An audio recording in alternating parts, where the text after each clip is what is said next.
our space to the stage, Ian Colletti!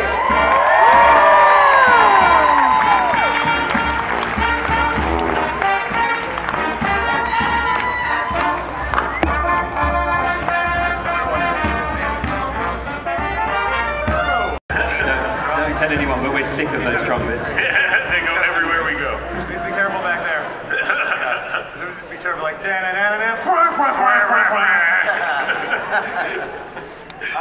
Seth Rogen, well, everyone, congratulations on season 2 of Preacher, which we're almost halfway through right now. Seth, is this a show that you ever thought could remotely exist on television? Whew, not how we do it, no. When we read the comic, TV was totally different, and so there was no, like, shows that would let you do this kind of thing. Luckily, people's sensibilities have declined over the years, and things that were once appalling to even consider they would maybe be acceptable on TV are, like, on, like, mainstream television. So it's really nice for us that we're living in such an age of decline, and that we are able to contribute to that decline, I think, in many ways. But truthfully, like, it's come, I look at it and I'm so grateful that we got to do it. I'd be so mad if someone else did it. I can't believe that I'm watching it and that the characters are on the screen and that it's like a childhood dream come true. So and generally, I'm just super psyched about it, honestly. Well, I know you've been fans of the graphic. You've been a fan of the graphic novel for a long time, you and Evan. And can you talk a little bit? Garth was going to be here, Garth Ennis, but he had a commitment last minute, and sadly, we lost Steve Dillon a little while ago.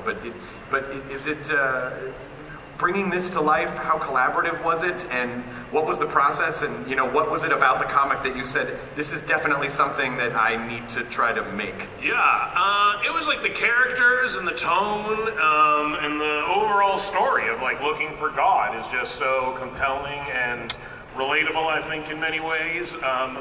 And we loved that it was everything, that it had all genres. It was a horror movie, it was a comedy, it was an action movie, it was romantic, it had like theological elements, and we were like, if we can make a show that has all that shit in it, and actually functions as a show and has characters that make sense and you get what's happening, and but the dynamic between the three main characters, Jesse, Cassidy, and Tulip, was the thing that like we most wanted to bring to life, and was the thing that we thought would make something that potentially you would want to watch for years and years, because it was such a compelling dynamic, and in the comics, we just loved it. Yeah. Because so the first season was really sort of kind of a prequel. Yeah. The second season picks up where the comics begin. So the first season, it definitely felt like, okay, we're kind of getting you used to all these characters and trying to help you grasp this world and what the rules are. It's a batshit crazy world, and if you're like the people who are in this room right now, it's not that fucking crazy. But if you're like, a guy who just turns on AMC and all of a sudden you're confronted with the shit in the show, it's a lot to take in, I think. And so we were aware that lots of the people who were watching the show wouldn't be comic book fans.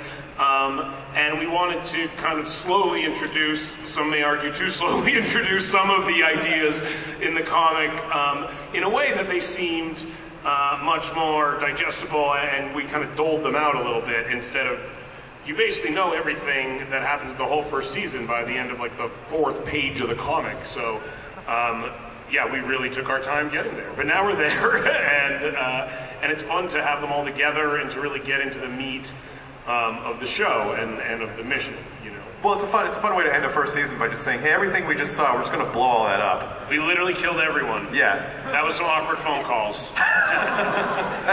They always knew. We told them from the beginning we were killing all of you, and I think slowly they started to convince themselves that everyone but them was going to die. I hope. But no, we killed them all. But season 2 has a nice, very simple arc to it.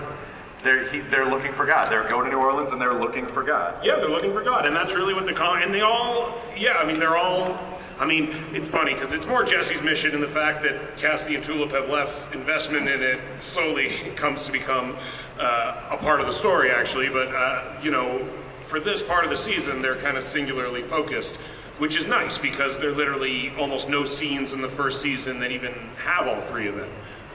So to now almost every scene is really them, and their dynamic is fun. So now that we're in New Orleans, Dominic, where is Jesse at now? Because he really is, in the beginning, he's really trying to fly straight. He really is trying to do good work, and he really kind of wants to help people. But you can see in season 1, in that bar fight, where you see the smile creep on his face, and this is where he's comfortable. Is he getting back into his comfort zone, or is he getting do you think he's going too dark? No, it makes sense to me, the darker side of him. I think when you realise, and when you go back over the comic books and you understand his history and his background and the things that he experienced and had to put up with as a kid, and the guilt that he's harbouring about the death of his father, is all that anger and resentment and self-hatred is constantly bubbling under the surface. So even in the first season, while trying to do good for this community and for his friends and everything else, it was still from a kind of selfish place of wanting to liberate himself from this self-hatred. But now, again, the more I read and the more the scripts are revealed to me, I realise more about the past, particularly with these two, with the relationship that he's been in. And I think the darker side of him comes out when he thinks that she's in any way threatened by anyone. So the revelation that she's been married before and been lying to him is so deceitful to him. And I think we'll see more and more, because it's been mentioned an awful lot by various characters that he has a side, certainly by Tulip, that he has a side that no one has seen yet. And I think we'll see more and more of that, and as more of his family and background is revealed. I mean, the treatment of his sort of, well, the torturous existence of living in a coffin under a swamp by way of punishment from the family is never going to create a sort of well-rounded adult. Right. You shouldn't do that. So no, it makes sense to me, and yeah, and it's fun to play. And it seems like he's kind of getting used to this power that he has, and it's fun because obviously I think most people, if they had that power, they would just use it all the time. But it seems like Tulip says to him, it's not right for you to do this. So I feel like there is a limitation that's put on it, which he cares about her, so it feels like he's being more responsible with it. But at where we are in the show now, it just seems like the floodgates are off, and he's just angry and emotional and using it whenever. I think again it reveals about him that he's all over the place. It's sporadic, his use of it. He uses it at the most ridiculous of times, like when he's doing that to the police officers at the beginning, and he's doing that for fun, purely for self-amusement. And then when Cassidy reaches out to him at a certain point, when he really needs it to help him, he puts the barriers up about it. He has very different opinions of when it should be used. And then again, it says there's massive flaws in his character, and about how selfish he is and self-obsessed. And actually, this mission for God is sort of, it's either for redemption for himself, or is it for the good of the world? And that's questionable, I think, and will be till the end. Ruth, first of all, congratulations on being nominated for an Oscar. That's a pretty fantastic. Not bad. Do you feel? I feel like I see a lot of these characters doing their best to try to fight their nature and fit in and try to be a conventional part of society, and then always kind of going back to what their nature is. What is Tulip's true nature? What do you think it is? I think there's an innate intelligence in her that she understands who she is, and I think that I don't think she's ever tried to fit in. I think there's something distasteful to her about, having to fit in. I think that's been sort of projected to her, and I think she's always had that innate intelligence. That's not what you should be looking towards in life. That one must walk your own line. Right. And I think that, she'd be the first to put her hand up and say she makes a lot of mistakes, but she's also learning, she doesn't project this idea of perfection. I think she understands that we're fallible. And I think that's what Genesis makes her nervous about Jesse, because she understands that he's been given this power, but how does he always know he'll use it for good? I mean, it's in our human nature to sometimes be selfish. Right. She likes a level playing field. Right. And this changes it, and she's not too sure what this will do to him, because she also understands his nature. And I think it makes her nervous. I think authority makes her nervous. Right. And Genesis is an authority, so yeah. And even though she can build a rocket launcher out of household items, it sort of feels like as long as everyone's choosing to be in this fight, that's what makes it fair. Yeah, I think she's a very democratic heart, and yeah, I think she has she has a very strong sense of justice. Why do you think it seems like she's not really in support of this idea of finding God, going to New Orleans and finding God. Like, what is it that you think she feels would be better if they did not do any of this? Well, I think, again, it goes back to, it's not really, it feels very sort of one-sided, that they're sort of like his like sidekicks on a journey that they've not really said they want to go on. But they don't really have a choice. They are one another's family. They're orphans in this world. And, right. You know, they think, Cassidy and her think they're going on this brilliant road trip and it'll be fun and adventure. And she's also she's straining to get back to the life they had before Dallas. And she wants that back, that life. But I think her journey this season is that that's not possible. They've both taken different forks in the road. And she wants the old life, but right. I think she's coming to terms with the fact that that's not possible, which is very hard for her. And I think this God business doesn't interest her. I think she, you know, like we left last season, I think she's really angry with him, you know. I think she's angry with him I think that even before he went missing, I think she's always felt abandoned by this idea of God. And I don't think religion has ever really interested her too much. And I think there's the idea that, you know, his father wasn't, you know, always there for her, and she trusted him and put her faith in him, and he let her down. And I think she feels that God lets people down. Yeah. Joe, I freaking love you on the show. I adore you. You guys, the novelty wears off. I said this last year. It does. You want another Misfits, don't you? So, Cassidy has some really great moments that are, even though he's a vampire, very human in the sense that he seems to kind of have a sense of, yeah, I'm kind of a screw up, you know, I do the best I can. I mean, does he really believe that? Do you feel like he's self-destructive for a reason, or it's just because he kind of lives... Yeah, I think so. I think he's definitely on a path of redemption. I think that's what he was so fascinating. I mean, Jesse, that's what's so fascinating about Jesse at first. He bumped into this guy who clearly had a bit of a wayward past and was trying to do something about it. I can see the glitter in my hair, Dominic. Honestly, I'll never forgive him. He's dumped a whole bag of glitter on my head today, Dominic. That's all over. It's in my butt crack. It's everywhere. It's sharp. It's actually considered it's quite sharp. Oh yeah, glitter's like clown herpes. Like you'll never get rid of it. It's got a coarse quality. Yeah, that's never going away. So yeah, I think he is. I think he's giving it a go. He's trying to do the right thing, and I think a lot of the characters in the show are. I think, you know, the Saint of Killers even. He's trying to do the right thing. He just wants to get back to his family. You know, Cassidy's trying to write his. I mean, we haven't nearly ruined Preacher there. Nearly ruined it. Oh no. Ooh. I pulled it back. Did you see that? You did great. Hold that the fuck back. Yes. How's it going? You two look like you've had enough. You're under a blanket. It's completely cold. Look at the fucking pair of them. They're immaculate. It's very likely they've been sleeping here for a week. Like there was maybe some office convention here last week, and they just parked there, and they've been here the entire time. Yeah, I saw it. I know. I'm sorry. You've been here since then. Just knackered, really dehydrated. Got waters. What motivates him? Like, why is he loyal to Jesse? I mean, this guy doesn't really seems like he has to do anything. You know, he's a vampire. But I think he needs Jesse. You know what, like, Cassidy's behaviour, especially in the comic, he's done some really terrible things. Like, he's done really shocking things.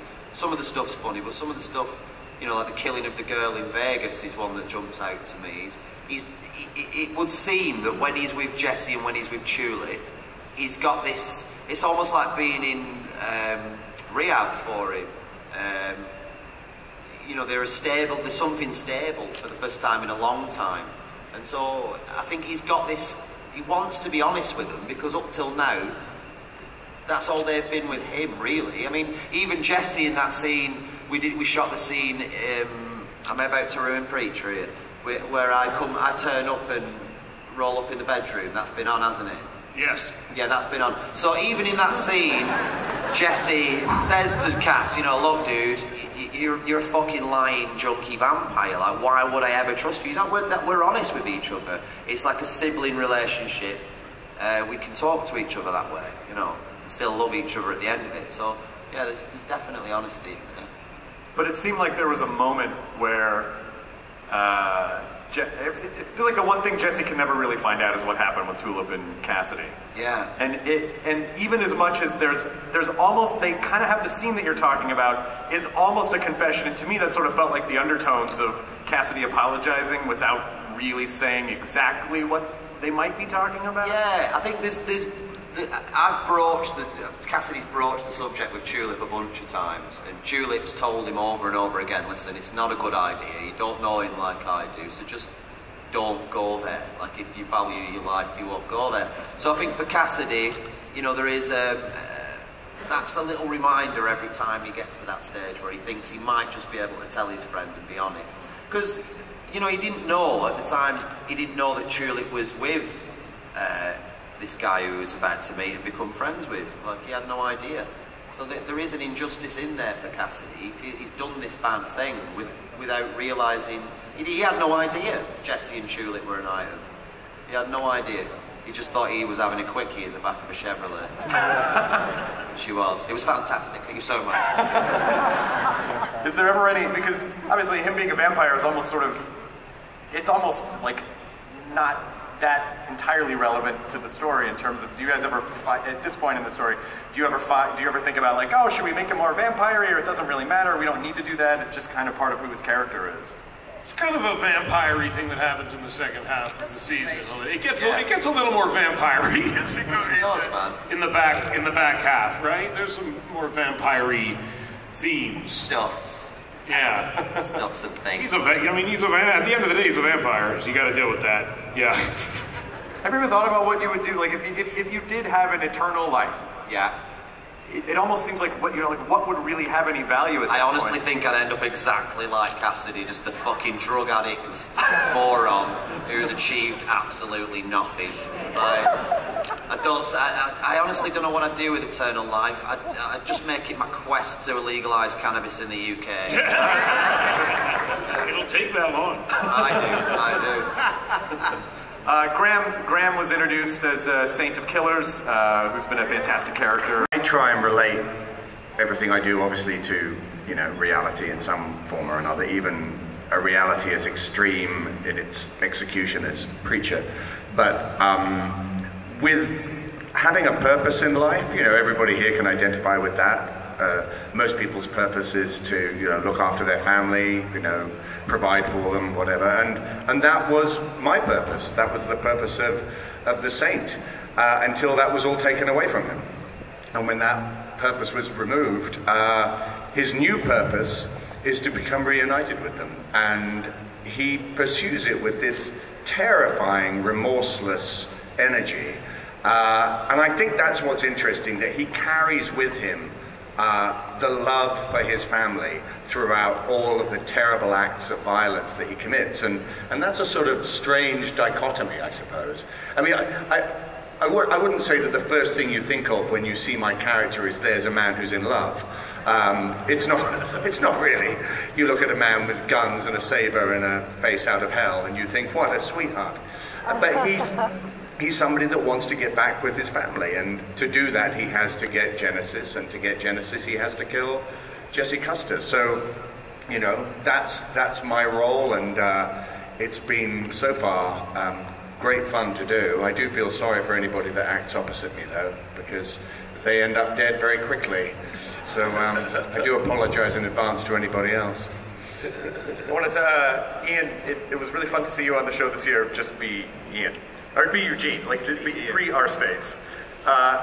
Could you just talk a little bit about the appliance process and just the challenges of having to act with a butthole on your face? I think it's a more complicated process than a lot of people realize. Every day when we shoot, it's a new mask. It's a one-time use kind of only thing, and throughout the day I'm sweating and my nose is getting snot and all kinds of disgustingness behind it, so we peel that thing off and it's in the trash for good. But yeah, acting with it it's been kind of an interesting process because it's, the lower half of my face is covered and it does move, but it's more of almost I'm puppeteering this, so to smile or do this, I kind of have to do it in a more extreme. I have to emote more extremely on my actual face to have it read as more. What are you doing under there? What does it look like when you smile under there? Yeah. Always wondered what was happening under there. It's sort of tight.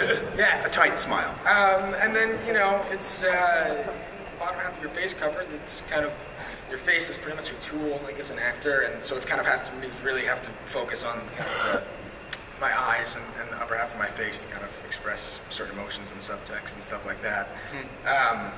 Which has been interesting and a challenge, but then, I just had this scene kind of where I wasn't wearing the mask, and it was, I suddenly felt like very naked, like working without it, because I had to kind of go back and think about, you take away all of this stuff, kind of who do you have left as the character, and there's so much of the physicality of it and the voice, and working with the mask is gone.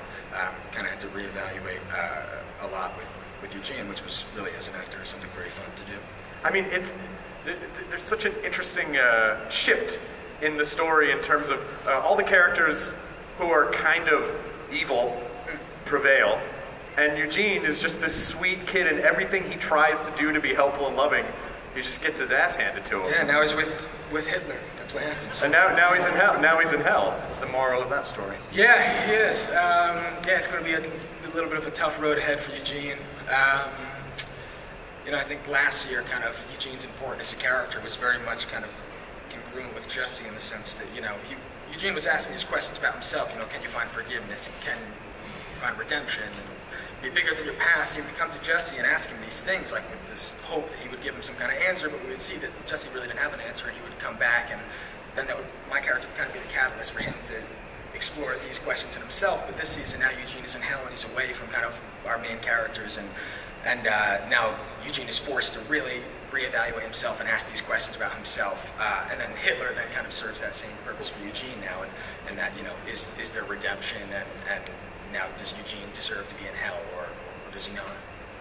So we also introduced the Grail this season. Can you talk a little bit about the Grail? Because I've only really seen a glimpse. But is there anything more you can talk about? I mean, the next episode that airs is the one that introduces the Grail more thoroughly. I can say they're a super secret organization, the most powerful organization in the world, and we will ultimately learn that the arm of their Samson unit, which is dedicated to something that we will learn about next episode, is run by a guy named Hairstar, who is kind of like the most badass. He's one of the most powerful men on the planet, and in the comic, he's really like one of the best characters. We are starting to learn more about the Grail and who they are and what they do exactly. But if you've read the comic, you know exactly who they are. They are a religiously inclined, super secret organization that runs the planet, basically, in many ways. So you guys brought a clip of that features Hairstar a little bit more. We got a clip of Hairstar.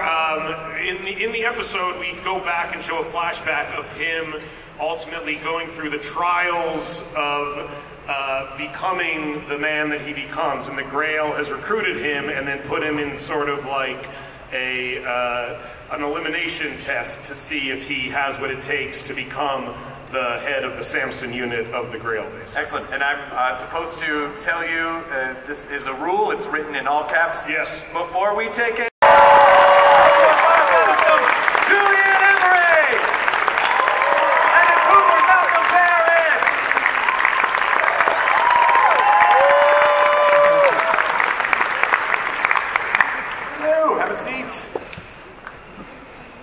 So really quickly, and then we'll get to some fan questions. We'll still have some time for some fan questions. Is there anything you can tell us about Hairstar, Pip? Like, what attracted you to this? What's exciting about it? What do you like about him? He's a highly therapeutic character to play. Any bad feelings you might bring to the set on day one, you can be pretty sure you'll expunge them, particularly when you have a sequence like that to do. And that was the very first day for me of the shoot. Chris, my special effects makeup supervisor, and I said that after the initial procedure of shaving my entire body, we'd probably be married in several countries around the world, not to mention several states of the US, but anyway. Excellent. And then Julie, so we see your character just for a little bit in one of the episodes at this point, a couple episodes ago. So is there anything you can talk about, anything you can say, just to give us, some people who may not be familiar, a glimpse about who she is? Featherstone is highly capable. She's smart, determined, she's a zealot, and she will do absolutely anything to accomplish the mission and the goal of the Grail, and that means anything. To her, there is no line to cross. There's no line at all. If you're in her way and she needs you to move, she will shoot you in the head. Yeah. Also, I met Pip on his first day of shooting with all the nice booties. Oh, with everything, Yeah, I was present for that. Malcolm, we met for the first time last night. How's it going, Chris? It was nice to see you. Hey, it's good. And Comic-Con is your world anyway. It's my thing. It's a thing that you're into. I love it. I was here like 3 years ago without a show, just as a guy walking around, so this is different. But this is inspiring. Anyone, you could be out there just walking around, and then a couple years later you could be up here in Hall H. Yeah, it's really easy. But is there anything that you can say about Hoover at this point, without spoiling anything? No. Okay. Let's take some audience questions. He said no. Do you have anything? I really can't say anything. Let's take some audience questions, because we have about 15 minutes left, so I just make sure there's enough time. Hi! Hi. What's your name? My name is Camille. And what's your question, Camille? I wanted to say I really love Preacher. Thank you for creating such a unique and interesting show. It's been really amazing to watch. It seems to me like Jesse, Tulip, and Cassidy are obviously equals, and Tulip's an example of a strong female character, and she's still allowed to be feminine and vulnerable. And my question is, did you set out to make Tulip like that, still strong, smart, and equal, or did her character just organically develop that way? I mean, you just often see strong, kind of masculine, or, very feminine, but, you don't see balance. Yeah, I mean, Ruth was very instrumental, I think, in bringing the character to life and creating it, so she can speak to that as well. But in the writing and direction, yeah, I mean, that was something that was important to us, was that she wasn't, I think you've seen the kind of like battle-ready people, and you've seen, I mean, it just seemed like, honestly, there was no like archetype that we wanted her to fit into, really. There was more like a list of characteristics that we had come up with that we really liked, and some of them were even kind of contradicting with each other, but that's what people are like. I mean, they have conflicting qualities, and that's what makes them interesting in a lot of ways. But it was, I mean, it's one of those things where now, like, the character is Ruth in my head, and I can't, the thought of it ever not having been her is bizarre to me in a weird way. So in my head now I just think, like, what would that character that is Ruth do, basically, and she makes it easy to make it interesting, because she gives a very interesting performance and probably adds a lot of interesting shit to stuff that, maybe could, is already somewhat in. Yeah, she's great. Ruth, what about for you? How do you see the character complexity? Well, I don't think it's binary. I think eventually those terms, masculine and feminine, will sort of evolve into something a bit different from what we expect now. And I feel like my aim when I'm playing anybody is to play human.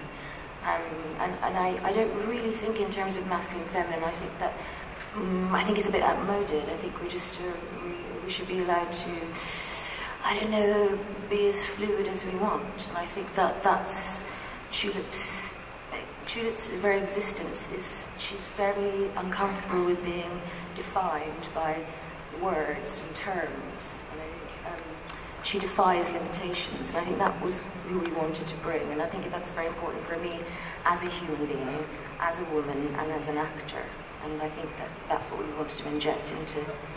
I think that I'm very interested in defying expectations, and I think that's what Richard does very well. Excellent. What's your name? Hi, Hungover, thank you for asking. secondly, what was the hardest scene to film and why? For everyone? Do you Yes. Okay. Quick, hardest scene? Anyone have a... I could tell you, but I would have to kill you.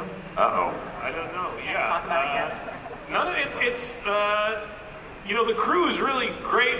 TV has an ambitious schedule. During the first few episodes, the first 2 days of shooting this season were like a giant shootout on the side, on like a freeway. And I guess, I mean, on paper it would look hard / impossible, but it really, you know, everyone's really good, and we're able to get what we set out to do, and it's, you know, television moves at like a crazy pace. So it's always kind of challenging. I think when people show up, it's like as though you put your foot on the gas and you kind of never let it go. There's never a day where you're like, oh, this is an easy day. Every day you're like, how the hell are we going to do this? This is crazy. And so, and it's never the days you think. You'll look and you'll be like, oh, it's just 2 talking scenes today. And that's like your 18-hour day. And then you'll be like, I have 3 fight scenes to shoot today. And that you do in like 10 hours. Like, so it just kind of happens. You never really know. Is the fun of filmmaking, but it's quite tough filming on is it Bourbon Street in New Orleans, Bourbon Street in the middle of New Orleans at night, 4 in the morning. Did anyone vomit? That was good, man. There's only one asshole. There's one dickhead, and he got sent on his way, man. It was fantastic. Got sent this guy, man. He just picked on the wrong bunch. He got immediately dealt with. This poor fella. He drank too much. What did you do to him? He was going, don't fucking touch me, man. I'm an attorney. Fuck off. Yeah, man, he gets slapped. Is it the physical scenes or just the talking emotional scenes that you find more challenging? You'd think that it was the sort of choreography of some of the fight sequences, which they do. We have an incredible stunt team, and the time that we make those scenes, you know, comparatively to a film, we do it in such a short amount of time that it's actually, like you say, sometimes the more delicate or intricate emotional scenes that actually need time to be discussed before we shoot them, and that takes up sometimes time that we don't have, and then it can get quite it can get very tense, can't it? Yeah, because you're already trying to feel that way, you know, so it's very difficult to, especially when there's we did a scene towards the end, didn't we, and that was really difficult. Like it wasn't a fun day. The nature of the scene was stressful. It hadn't quite made sense on paper, so we had to talk it through and change and adapt it for the time that we had. And that's sometimes much more difficult than when you have a complicated piece of choreography or fight sequence. Yeah, like even that scene at the beginning that Seth was mentioning earlier, a huge, great gun battle on the streets, which actually went because it was so well prepared there, because you'd done so much work with regard to where the cars were going to be in this stunt and the action, that it was quite fluid, whereas actually it's a much more complex emotional scene sometimes takes more time. That's true. Excellent. This guy and I have developed a friendship over the last few days.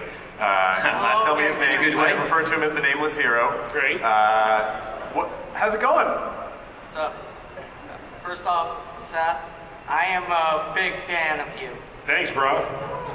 I want to ask you, do you have any roles in the TV show? Do I have any roles in the show for you? Not just me. Everyone else wants to know. So everyone else wants to know if you're going to be in a TV show? Seth's going to be in the show. I get it. Oh, man, I'm sorry. In this show. I'm going to be on the show.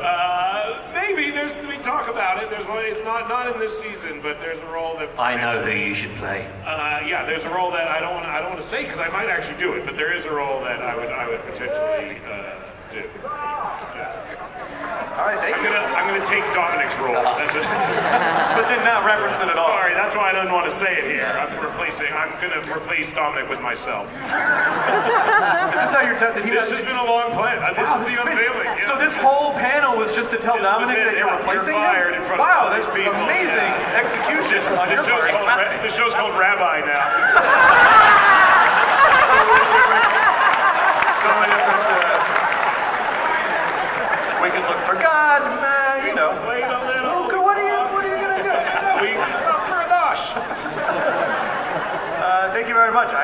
we'll see you again this weekend.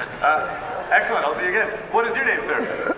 My name's Josh Garcia. Hey, Josh Garcia, what's your question? My question is for the cast members. Do you believe that you have learned and developed new skills making this offbeat series? No. We had all those skills already. I feel like I'm getting worse at interviews, man. Oh, Christ. Yeah, we're definitely getting worse at that, yeah. You've had to, it's because it feels like it's from so many genres, there's so many different emotional states. I suppose 1 minute you're playing comedy, next minute you're doing out and out action, and the next minute you're doing quite a heartfelt emotional scene. For that reason alone, you're having to adapt and adopt different quite quickly in a short space of time. So I think for that reason we've all developed a bit. Ruth still hasn't learned to drive. Oh, why did you say that? Because it makes things hard. What? You're calling her out too. Everyone's You know what I did there? I learned how to play Guitar Hero. I'll teach you. I can't legally drive either. He can't drive either. I don't have the necessary documents. I can drive. And if there's blue lights behind me, I can drive very, very quick. Alright, thanks, man. What is your name? It's like a root vegetable. I will pass. You know what'd be really funny? There's 7,000 people in here. If you asked everyone to if we went down the line, everyone would go, I don't know, it's like a turnip. Yeah. Oh, okay, well, thank you. There we go. So, I would have said it's like rhubarb, but maybe because it starts with the same letters. yeah, that's not how vegetables work. It's of the rue family. Tomatoes and taro, they're the same. No? They're different. That's how they classify these. That's how they do it. We ate one today. You ate one today. I had a turnip today, yeah. Oh, is it the purple turnip? shit? Yeah. Is it the purple turnip? This poor guy, Josh had no idea this was going to take the turn of us debating about It's a lady with natural blue hair. the rutabaga debata. Never heard of it. It's a hey. Oh yeah. So Ruth Negga's rutabaga was okay, but the rutabaga debata is where you draw the line. Okay, good. Just want to make sure I know where the boundaries are. Thank you. Hi. What's your name? Hi, I'm Leah. I'm really, really nervous. Okay. No need to be nervous. We're all shitting ourselves, dude. Don't worry about it. We're all just trying to get through another fucking day. My question is actually from my preacher group chat that I'm in. For nothing. Like a woman repellent back home. Stay the fuck away from me. We've had some lunatics. A guy shouted to Ian yesterday from a balcony. He went, hey buddy, I feel sorry for Hitler. At the top of his fucking voice. Completely out of context. Really crowded hotel area. Silence the whole of San Diego. Yeah, man. Not okay. That was pretty bonkers. It's him. It's Eyebrow. Hey, Look at that. Hey. I'm Christina, and of course you are. my question is for the cast. Were there any things in particular you watched or listened to get ideas for your accents? No, I don't do any preparation really. I'll turn to Ruth and go, what's that shit? I'll go a bit Welsh in that. There's no real gauge on it. I didn't even know Joe was doing a different accent until like halfway through the first season. And I was like, I would see him be like, shit, I didn't say that right. And I'm like, you're doing it. No matter what, I can't understand you. Stick with your best ununderstandable version. Easiest for you personally. It's easy to be illegible for me. Yeah, exactly. I actually have Featherstone. I think I can say safely likes to transform. We've already seen it, and I have a transformation coming up that I almost fully lifted from a gal I found on YouTube. Just a regular person. So I'm looking for you, and I might try to turn into you. Yeah. She'll find you. Dominic, what about you? What was your accent study? I actually... There's a lot of Coach Taylor. Coach Taylor from Friday Night Lights. Friday Night Lights, yeah. I'm so goddamn proud of you, son. Yeah. Watched all that, I watched his accent. We kept talking about the accent quite a lot early on, and I think Sam, our show running, wanted it as soft as possible, not to go too far, so it's west and quite light. But it's yeah, which is exactly what he does in the show. So I think, is it? Now's the time to tell you you're being replaced by Coach Taylor. A lot of announcements on the Preacher panel. Yeah. Thank you very much for your question and your amazing cosplay. What is your name, sir? Well, first I'm supposed to say that I'm the last question. Man. That's what she told me. Got me going, dude. What are you complaining about? You're get to ask the question. My name is West. And hey, West. I'm not light like he was saying. So, thank you so much for bringing this. I've been a huge Preacher fan since the first comic came out and watched all the things it's gone through trying to get on the air. So, Seth, thank you so much for that.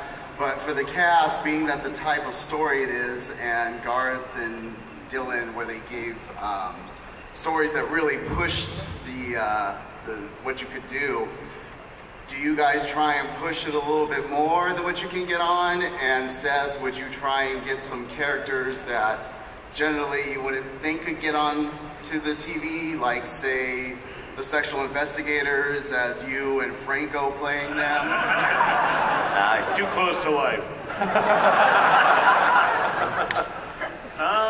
No, it's what I was saying before. Like, in general, I look at the show and I'm shocked by what they've let us get away with, not by what they haven't let us do more than anything. Like, I think when most people, I know when a lot of people I know heard we were doing Preacher on television, their main question was like, are you going to have to water it down to make it on television? And when I look at the show, I think, like, man, if we were allowed to do more, it would probably be a bad thing. Like, I think we've hit the wall of what you would want to do, you know? And overall, AMC has been incredibly supportive and let us, you know, sometimes you need to have a conversation or something like that to explain, like, why you want to blow up Tom Cruise or something like that. But, like, after you have the conversation, they let you do it. Like, we blew up Tom Cruise in the pilot. Like, that's crazy. Was he cool with that? No, he was like that. No. I didn't know he didn't like it. Did he? Not thrilled about that. Yeah, but in general, yes, a lot of the characters. I think as you watch the show, and hopefully it will continue to be watchable. I think that you will be surprised more than anything by how much stuff from the comic we're including, not how little of it we're including. I think we just get there in roundabout ways and hopefully surprising ways, but we try to get to all the same, you know, benchmarks that the comic gets to. We just take routes that are hopefully a little surprising, even if you've read the comic. Excellent. Well, that's all the time we have. Thank you for your last question. Thank you for being an audience for the Preacher panel. Preacher is Mondays, 9 p.m. on AMC. We're still 8 more episodes left this season, and we're going to do a giant Preacher for the finale. Thanks so much. Huge hand for Seth Rogen and the cast of Preacher.